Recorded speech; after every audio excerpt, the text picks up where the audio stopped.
Gap down and sell off early on and then chop for most of the rest of the day. So we had this sell off. Let me expand this. So gap down after yesterday's head fake bear market rally, pretty weak really in retrospect. Gap down, continuation, prop up until about 2 o'clock. And so at 2 o'clock, it did break down those lows. And so we talk about how the market's propped up, it doesn't break down, but then it bounced. So, the net close, what happens, what I'm seeing here is that the closing price, if you draw a line through it, it's oftentimes around 9:45, 10 o'clock. So at 10 o'clock, there is not much of a net change after 10 o'clock. It's a back and forth, and the net selling is overnight.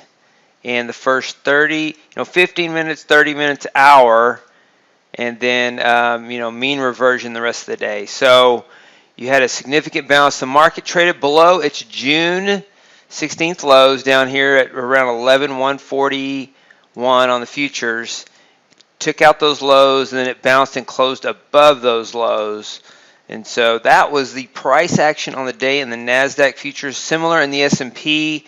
You see a nice trading day for EVP1. It quickly got short and then exited on a trailing stop loss to capture a nice gain.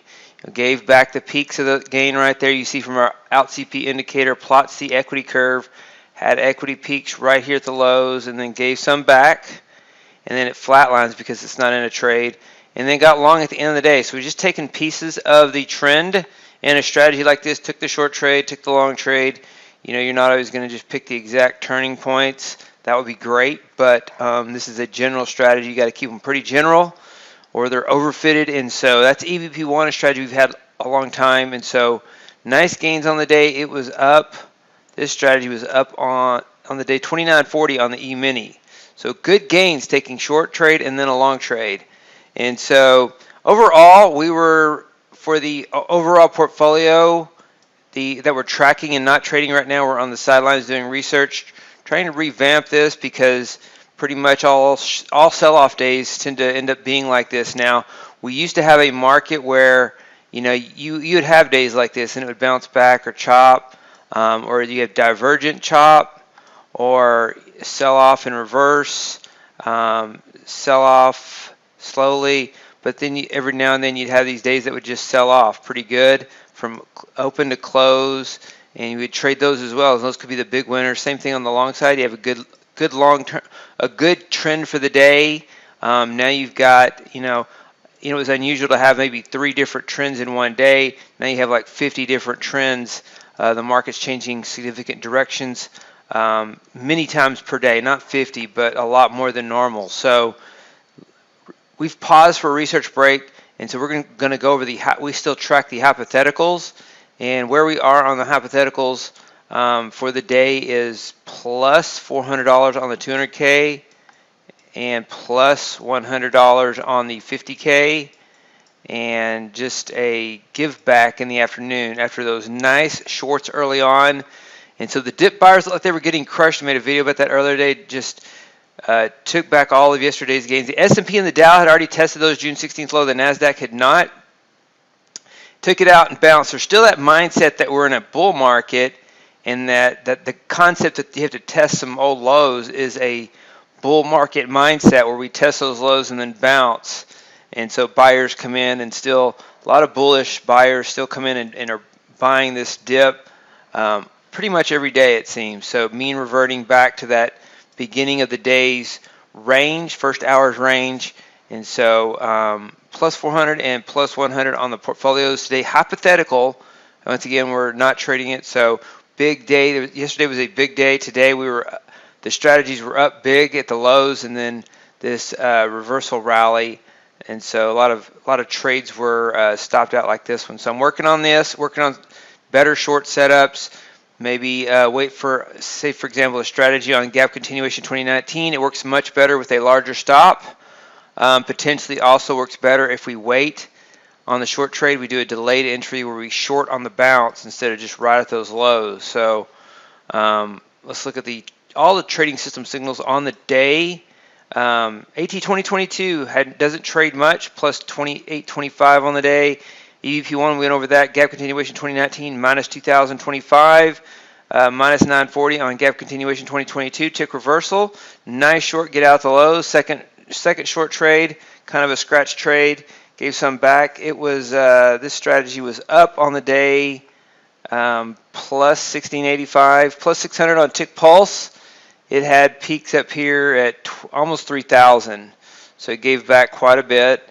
Tick Wave was up 3,000 on the day. This one got in right away, and so we were able to get in on the better part of the separation and stay with the trade. Its peaks were up about 6,000, but closed the day up about 3,000. And then overlapping Q minus 920, exit at the end of the day. Cobra 3 had recent equity peaks minus 950 on the day. These are on an E-mini basis. And so the results I quoted you were based on 4 micros. And so the trading in E-mini would be up about 1,000 on the day. And so the 200K portfolio trades 4 micros, so up about 400, and then $100 on the 50K. So momentum reversal, stopped out yesterday, stopped out today. VTNQ lost on the day. Time exit parabolic. VSD and Q lost on the day, minus 1930, got short there. And so those are the Nasdaq strategies on the day. Let's look at the ES strategies. Cobra 3, this has had a high winning percentage over the last 3 months. Down on the day though, minus 625, and then momentum reversal. Stopped out on the first trade, was profitable on the second trade, minus 125 on the day though.